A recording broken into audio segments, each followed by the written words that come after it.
চোপড়ায় যে ঘটনা ঘটলো দীপদা, একে কি বলবেন আপনি?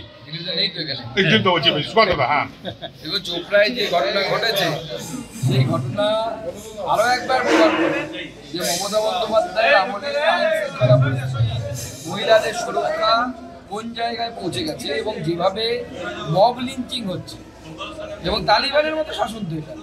আমরা বিভিন্ন সিনেমায় দেখেছি আফগানিস্তানে এরকম হয় তালিবানরা। এখন দেখতে পাচ্ছি মমতা বন্দ্যোপাধ্যায় লন্ডন বানানোর জায়গায় কলকাতাকে তো লন্ডন করতে পারলেন না, চোপড়াকে তো তালিবান বানিয়ে দিলেন।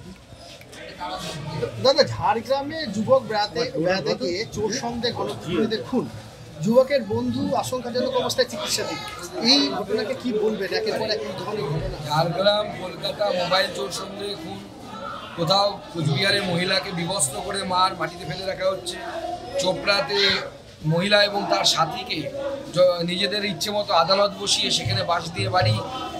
রাজ্য সরকারের প্রশাসন, আমরা তো দূরবীন দিয়েও প্রশাসন দেখতে পাচ্ছি না। আপনারা দেখতে পাচ্ছেন দূরবীন দিয়ে? আমরা কোথাও প্রশাসন দেখতে পাচ্ছি।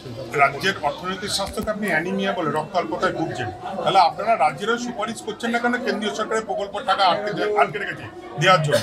দেখুন, অ্যানিমিয়া হলে আপনাকে বাইরে থেকে ব্লাড ট্রান্সফিউশন করে বাঁচানো সম্ভব না। আপনাকে ওষুধ খেতে হবে, আপনার আয়রন ট্যাবলেট খেতে হবে। আয়রন ট্যাবলেটটা তো নিজে ঘর থেকে করতে হবে। আপনাকে তো রোজগারের ব্যবস্থা করতে হবে, আপনার ইন্ডাস্ট্রি দিতে হবে, ইন্ডাস্ট্রি আপনাকে ট্যাক্স দেবে। কতদিন লোকে কেন্দ্র দেবে আর ভিক্ষাপাত্র নিয়ে খাবেন? কেন্দ্রের কোনো টাকা, রাজ্যের ডেভেলপমেন্টের কোনো টাকা কেন্দ্রের আটকে নেই। উল্টে কিছুদিন আগে কেন্দ্র অনেক টাকা দিয়েছে রাজ্যকে। ভারতবর্ষের 2-3টে রাজ্যে যারা সব থেকে বেশি টাকা পেয়েছে জিএসটি, তার মধ্যে পশ্চিমবঙ্গ একটি। বলছি, রাজ্যপালের এখানে মমতা ব্যানার্জি নিজে বলছে ওখানে যাবো না, রাস্তায় দেখা করবো, কিন্তু শপথ গ্রহণ রাজ্যপাল ভবনে গিয়ে নেবেন নাই দুই বিধায়ক চন্দ্র। এটাই কিভাবে দেখছেন আপনারা? মমতা বন্দ্যোপাধ্যায় নোংরা রাজনীতি করেছে, নোংরা রাজনীতি সারা জীবন করে এসে এখনো করছেন, এর বাইরে তো কিছু নেই। এবং যেভাবে উনি গভর্নরের পদকে এবং গভর্নরকে ব্যক্তিগতভাবে আক্রমণ করেছেন, তার বিরুদ্ধে গভর্নর সাহেব উনি বলেছেন যে উনি কোর্টে যাবেন, মানহানির মামলা করাটা স্বাভাবিক, অস্বাভাবিক কিছু নয়।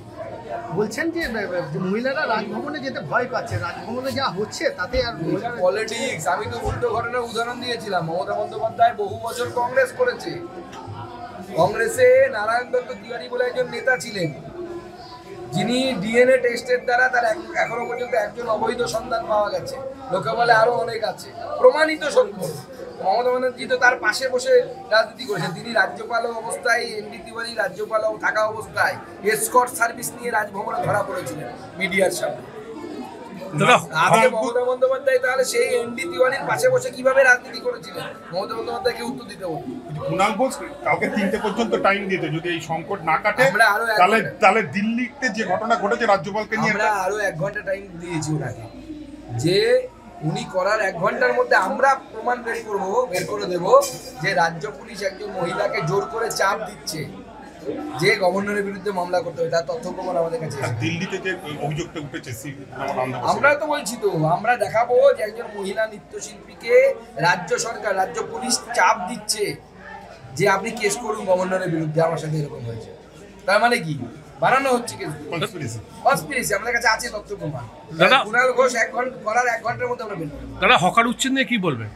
দেখুন, হকার উচ্ছেদ যে ঘটনা ঘটেছে, আমাদের প্রথম থেকে সন্দেহ হচ্ছিল মমতা বন্দ্যোপাধ্যায়ের আসল উদ্দেশ্য কি।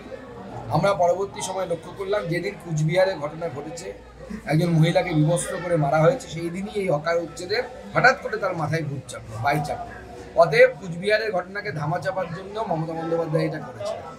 দ্বিতীয়ত, আমরা নীতিগতভাবে মনে করি হকার উচ্ছেদ যদি করতে হয় প্রায়র নোটিশ দিয়ে আপনাকে করতে হবে, তাদের আলাদা করে ব্যবস্থা করতে হবে, তারা কোথায় যাবেন তার ব্যবস্থা করতে হবে, করে তারপরে উচ্ছেদ হওয়া উচিত। দলীয় কার্যালয়গুলো কি হবে দাদা, যেভাবে সরকারি জায়গায় গজিয়ে উঠেছে?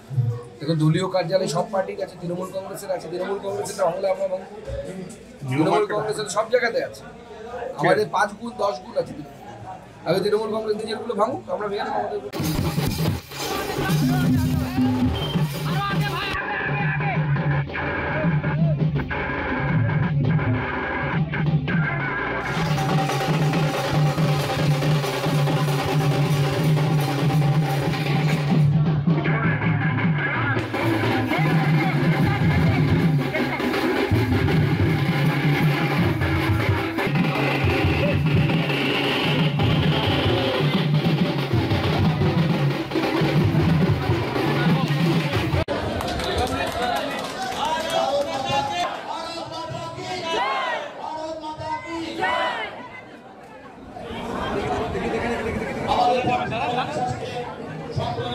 জেলার ভাইস প্রেসিডেন্ট মাননীয় স্বপন দাস মহাশয়, স্বপন দাস মহাশয় মাননীয় পণ্ডিত মনোজ বিশ্বাসকে সম্বোধন করেছেন। ভারত মাতা কি। আমাদের অমিতাভ রায় স্টেট নেতৃত্বকে সম্বোধন করে জেলা সাধারণ সম্পাদক শাহরুখ বিশ্বাস মহাশয় অসংখ্য জায়গায় সম্মিলিত করছেন আমাদের জেলা সাধারণ সম্পাদিকা অপর্ণা নন্দী। ভারত মাতা কি, ভারত মাতা কি। আমাদের বিধায়ক